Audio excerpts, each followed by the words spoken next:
ನಾವೀಗ ಬಂದಿದ್ದೇವೆ ಕಾರ್ಕಳ ತಾಲೂಕಿನ ಕರವಾಲು ಶ್ರೀ ಮಹಾವಿಷ್ಣುಮೂರ್ತಿ ದೇವಸ್ಥಾನಕ್ಕೆ. ವೈಯಕ್ತಿಕವಾಗಿ ನಾನು ಹುಟ್ಟಿ ಬೆಳೆದ ಪ್ರದೇಶ ನಮ್ಮ ಕುಲದೇವರು ಕೂಡ. ಯದುಕುಲ ನಂದನ ಮಾಧವ ಮಧುಸೂದನ ಬಾರು ಅಂತೆಯೇ ರವಿಶಾಸ್ತ್ರಿ ಅವರ ಆಗಮನದಿಂದ ವಿಶ್ವ ಪ್ರಸಿದ್ಧಿಯನ್ನು ಪಡೆದಂತಹ ಕ್ಷೇತ್ರ ಕರವಾಲಿನ ಶ್ರೀ ಮಹಾವಿಷ್ಣುಮೂರ್ತಿ ಕ್ಷೇತ್ರ. ಈ ದೇವಸ್ಥಾನ ಸುಮಾರು 500ರಿಂದ 600 ವರ್ಷಗಳ ಕಾಲದ ಇತಿಹಾಸವನ್ನು ಹೊಂದಿದೆ.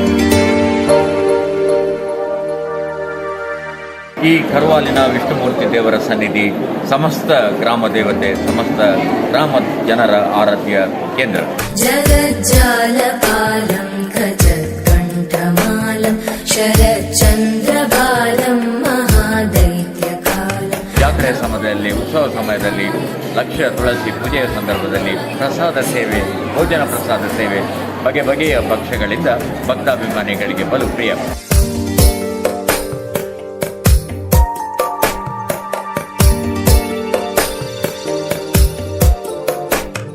V4 ದರ್ಪಣ ಕಾರ್ಯಕ್ರಮಕ್ಕೆ ಪ್ರೀತಿಯ ಸ್ವಾಗತ.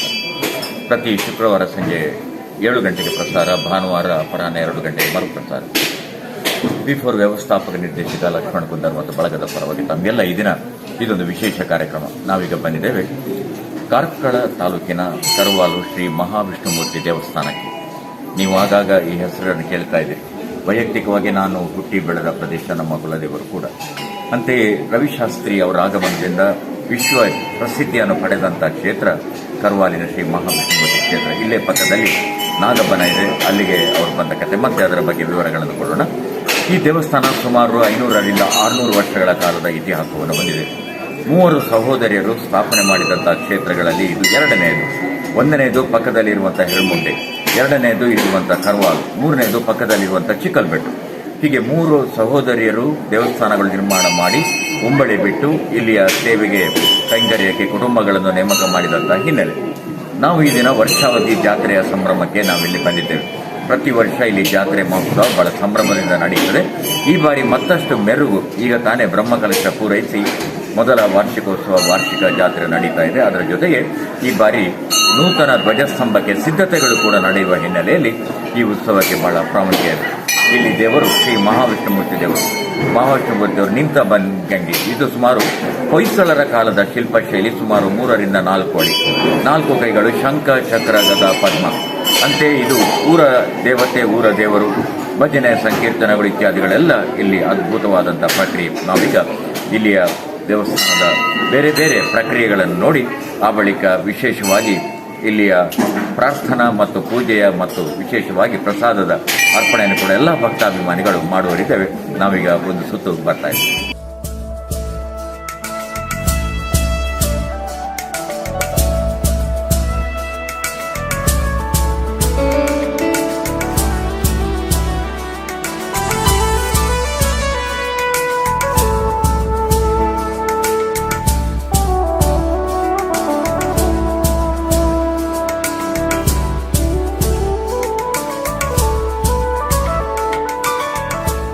ದೇವಸ್ಥಾನದ ವರ್ಷಾವಧಿ ಜಾತ್ರಾ ಮಹೋತ್ಸವದ ವಿಶೇಷ ಕಾರ್ಯಕ್ರಮ ಈ ದಿನ V4 ದರ್ಪಣ ಕಾರ್ಯಕ್ರಮದಲ್ಲಿ ಜಗತ್ತಿನಾದ್ಯಂತ ತಾವು ಪ್ರಸಾರವನ್ನು ವೀಕ್ಷಣೆ ಮಾಡ್ತಾ ಇದ್ದೀರಿ. ಇಲ್ಲಿ ಈ ಕ್ಷೇತ್ರದ ವಿಶೇಷವೆಂದರೆ ಈ ದಿನ, ಈ ಬಾರಿ ನಾವು ಫೆಬ್ರವರಿ 14ರಂದು ವರ್ಷಾವಧಿ ಜಾತ್ರಾ ಮಹೋತ್ಸವದ ಮುನ್ನ ದೇವರಿಗೆ ಭಕ್ತಾಭಿಮಾನಿಗಳು ಬೆಳ್ಳಿಯ ವಿವಿಧವನ್ನು ತಮ್ಮ ಹರಕೆಯ ರೂಪದಲ್ಲಿ ಅರ್ಪಣೆ ಮಾಡಿದರು. ಇಲ್ಲೇ ಪಕ್ಕದಲ್ಲಿ ನಾವೆಲ್ಲ ಕಲಿತ ಶಾಲೆ ಹೆಕ್ಕಡ್ಕ ಅನಂತಮತಿ ಹಿರಿಯ ಪ್ರಾಥಮಿಕ ಶಾಲೆ. ಅಲ್ಲಿಂದ ಮೆರವಣಿಗೆಯ ಮೂಲಕ ತರಲಾಯಿತು. ಈ ಮೆರವಣಿಗೆಯ ದೃಶ್ಯ ಈಗ ನಿಮಗಾಗಿ.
ಶ್ರೀಮಹಾವಿಷ್ಣುದೇವರ ಪಾದಾರವಿಂದಕ್ಕೆ ಗೋವಿಂದನು ಗೋವಿಂದ, ದುರ್ಗಾಪರಮೇಶ್ವರ ಪಾದಾರವಿಂದಕ್ಕೆ ಗೋವಿಂದನು ಗೋವಿಂದ, ಶ್ರೀ ಮಹಾವಿಷ್ಣುದೇವರ ಪಾದಾರವಿಂದಕ್ಕೆ ಗೋವಿಂದನು ಗೋವಿಂದ. ತಾವೆಲ್ಲ ನಿರೀಕ್ಷೆ ಮಾಡುವಂಥ ನಾಗವನದ ಎದುರಿಗೆ ನಾವು ನಿಂತಿದ್ದೇವೆ. ಈ ನಾಗವನದ ವೈಶಿಷ್ಟ್ಯ ಅಂದರೆ ವಿಷ್ಣುಮೂರ್ತಿ ದೇವಸ್ಥಾನದ ಅಂದರೆ ದೇವರ ಬಲಪಕ್ಕದಲ್ಲಿ ಈ ನಾಗ ಸನ್ನಿಧಿ ಇದೆ. 15 ವರ್ಷಗಳ ಹಿಂದೆ ಭಾರತದ ಪ್ರಖ್ಯಾತ ಕ್ರಿಕೆಟಿಗ ರವಿಶಾಸ್ತ್ರಿ ಅವರು ಇಲ್ಲಿಗೆ ಬಂದರು. ರವಿಶಾಸ್ತ್ರಿ ಅವರ ಮೂಲ ಕುಟುಂಬದವರು ಇಲ್ಲಿ ನೆಲೆಯಾಗಿದ್ದರಂತೆ. ಹಾಗಾಗಿ ಅವರ ಮೂಲ ಇಲ್ಲಿದೆ. ಅವರಿಗೆ ಮದುವೆಯಾಗಿ 18-20 ವರ್ಷ ಸಂತಾನ ಭಾಗ್ಯ ಇರಲಿಲ್ಲ. ಆ ಕಾರಣಕ್ಕಾಗಿ ಎಲ್ಲರೂ ಅವರ ಮೂಲಕ್ಕೆ ತೆರಳಿ ಅಂತ ಅವರು ಹೇಳಿದಾಗ ಅವರು ಇಲ್ಲಿಗೆ ಬಂದರು. ಸಪತ್ನೀಕರಾಗಿ ಇಲ್ಲಿಗೆ ಬಂದು ನಮ್ಮ ನಾಗದೇವರಲ್ಲಿ ಮಹಾವಿಷ್ಣು ದೇವರಲ್ಲಿ ಅವರು ಸಲ್ಲಿಸಿದರು. ಆ ಬಳಿಕ ಕೇವಲ 8 ತಿಂಗಳಲ್ಲಿ ಅವರಿಗೆ ಸಂತಾನ ಭಾಗ್ಯದ ಸೂಚನೆ ಸಿಕ್ಕಿತು. ಆಮೇಲೆ ಹೆಣ್ಣು ಮಗುವಿನ ಜನನ ಆಯಿತು. ಆ ಮಗುವಿಗೆ ಅಲೈಕ ಎಂಬ ಹೆಸರಿಟ್ಟರು. ಆನಂತರ ಪ್ರತಿ ವರ್ಷ ಅವರು ಇಲ್ಲಿಗೆ ಆಗಮಿಸ್ತಾರೆ. ದೇವರಿಗೆ ಹೂವಿನ ಪೂಜೆ, ನಾಗದೇವರಿಗೆ ವಿಶೇಷವಾದ ಸೇವೆಯನ್ನು ಸಲ್ಲಿಸ್ತಾ ಇದ್ದಾರೆ. ಆ ಸಂದರ್ಭದ ಕೆಲವು ಚಿತ್ರಗಳು ಮತ್ತು ಪುಟ್ಟ ವಿಡಿಯೋ ಈಗ ನಮ್ಮ ಹತ್ರ ಇದೆ. पूजाख्यं कर्म करिष्ये वां फणामणिगुणोपेतं तप्तकाञ्चनसन्निभं ध्यायामि पन्नगादीशा पातालतलसन्निभं नागाधिपतये नमः ध्यायामि ध्यानं समर्पयामि आगच्छ सर्वनागेन्द्र जगदानन्दकारक आवाहनं सुरश्रेष्ठ प्रीत्यर्थं प्रतिगृह्यतां नागाधिपतये नमः आवाहयामि आवाहनं समर्पयामि सर्वरक्तसमायुक्तं सुवर्णपरिशोभितम्. ಈ ಕರ್ವಾಲಿನ ವಿಷ್ಣುಮೂರ್ತಿ ದೇವರ ಸನ್ನಿಧಿ ಸಮಸ್ತ ಗ್ರಾಮ ದೇವತೆ, ಸಮಸ್ತ ಗ್ರಾಮ ಜನರ ಆರಾಧ್ಯ ಕೇಂದ್ರ. ನಾವಿವತ್ತು ವರ್ಷಾವಧಿ ಜಾತ್ರಾ ಮಹೋತ್ಸವದ ಸಂದರ್ಭದಲ್ಲಿ ಈಗ ಬಲಿಪೂಜಾ ಮಹೋತ್ಸವ ನೋಡ್ತೇವೆ. ಬಲಿಪೂಜಾ ಮಹೋತ್ಸವದ ನಂತರ ಇಲ್ಲಿ ಧ್ವಜಾರೋಹಣ ಕಾರ್ಯಕ್ರಮ ನಡೀತದೆ. ಅಂದರೆ ಈ ಧ್ವಜ ಅತಿ ಎತ್ತರದಲ್ಲಿ ಕಾಣುವಂಥ ಸಂದರ್ಭ.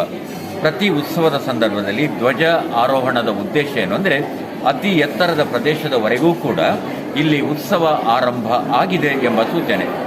ಅಂತೆಯೇ ಕೊನೆಯ ದಿನ ಅವಭೃತಕ್ಕೆ ಮುನ್ನ ಧ್ವಜ ಅವರೋಹಣದ ಕಾರ್ಯ ನಡೆಯುತ್ತದೆ. ಇದು ಇಲ್ಲಿನ ಜಾತ್ರಾ ಮಹೋತ್ಸವ ಸಂಪನ್ನಗೊಂಡಿತು ಎಂಬುದಾಗಿ ನಂಬಿಕೆ. ನಾವೀಗ ಇಂದಿನ ಬಲಿ ಉತ್ಸವ ಅಂದರೆ ದೇವರಿಗೆ ಬಗೆ ಬಗೆಯಿಂದ ದೇವರ ಹೊರಭಾಗದಲ್ಲಿ ದೇವರ ಉತ್ಸವ ಮೂರ್ತಿಯನ್ನು ಹೊತ್ತು ಬಗೆ ಬಗೆಯ ಸೇವೆಯ ಮೂಲಕ ಬಲಿ ಉತ್ಸವ ನಡೆಯುತ್ತದೆ.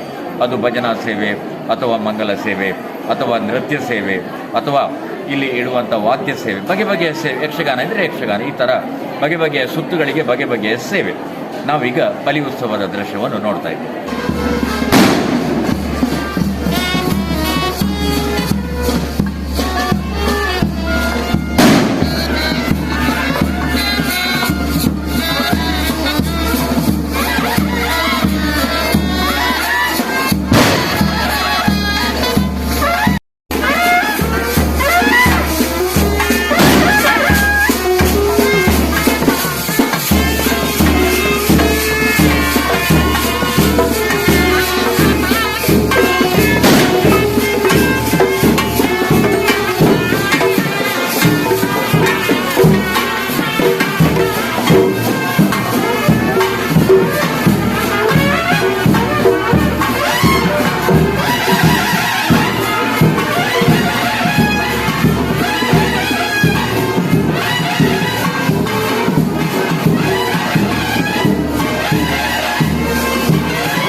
ಆದಮೇಲೆ ಕರ್ವಾಲು ಶ್ರೀ ಮಹಾವಿಷ್ಣುಮೂರ್ತಿ ದೇವಸ್ಥಾನದ ಒಳಭಾಗಕ್ಕೆ ನಾವು ಪ್ರದಕ್ಷಿಣೆ ಬರ್ತಾ ಇದ್ದಂತೆ ಮೊದಲಾಗಿ ಶ್ರೀ ಮಹಾಗಣಪತಿಯ ಸನ್ನಿಧಿ, ಅಲ್ಲಿಂದ ನಾವು ಮುಂದೆ ಪ್ರದಕ್ಷಿಣೆಯನ್ನು ಮುಂದುವರಿಸಿದಂತೆ ಶ್ರೀ ದುರ್ಗಾ ಪರಮೇಶ್ವರಿ ದೇವರ ಸನ್ನಿಧಿ, ಆ ಬಳಿಕ ಪಕ್ಕದಲ್ಲೇ ಅಲ್ಲಿ ಇರುವಂಥ ತುಳಸಿ ಕಟ್ಟೆ, ಆ ನಡುವೆ ಮುಂದೆ ಬಂದಾಗ ದೇವರ ಗರ್ಭಗುಡಿಯ ದೃಶ್ಯ ನಮಗೆ ಕಾಣಸಿಗ್ತದೆ.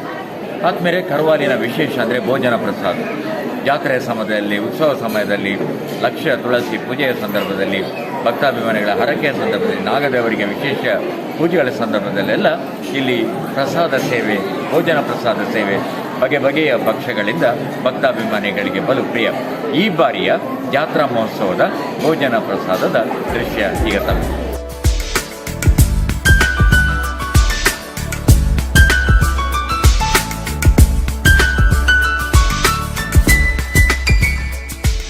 ನಾವೀಗ ಜಗತ್ತಿನಾದ್ಯಂತ ಈ ಕಾರ್ಯಕ್ರಮ V4 ದರ್ಪಣ ಕಾರ್ಯಕ್ರಮದ ಮೂಲಕ ಪ್ರಸಾರ ಆಗ್ತಾ ಇದೆ. ನಮ್ಮ ಜೊತೆಗೆ ಆಡಳಿತ ಮುಖ್ಯಸ್ಥರಾದ ಅನಂತ ಪಟ್ಟಾಭಿರಾವ್, ಹಾಗೆ ನಮ್ಮ ಕ್ಷೇತ್ರದ ಆಡಳಿತ ಮಂಡಳಿ ಅಧ್ಯಕ್ಷರಾದ ಪೂಜ್ಯ ಶೆಟ್ಟಿ ಅವರು ಕೂಡ ನಮ್ಮ ಜೊತೆಗಿದ್ದಾರೆ.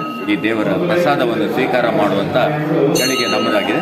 ನಮ್ಮೆಲ್ಲರಿಗೂ ಕೂಡ ಕರ್ವಾಲು ಶ್ರೀ ವಿಷ್ಣುಮೂರ್ತಿ ದೇವರ ಅನುಗ್ರಹ ಇರಲಿ ಅಂತ ಹಾರೈಸ್ತಾ ಮತ್ತೊಮ್ಮೆ ಈ ಕಾರ್ಯಕ್ರಮದಲ್ಲಿ ಭಾಗವಹಿಸಿದ ತಮ್ಮೆಲ್ಲರಿಗೂ ಕೂಡ ನಮಸ್ಕಾರ.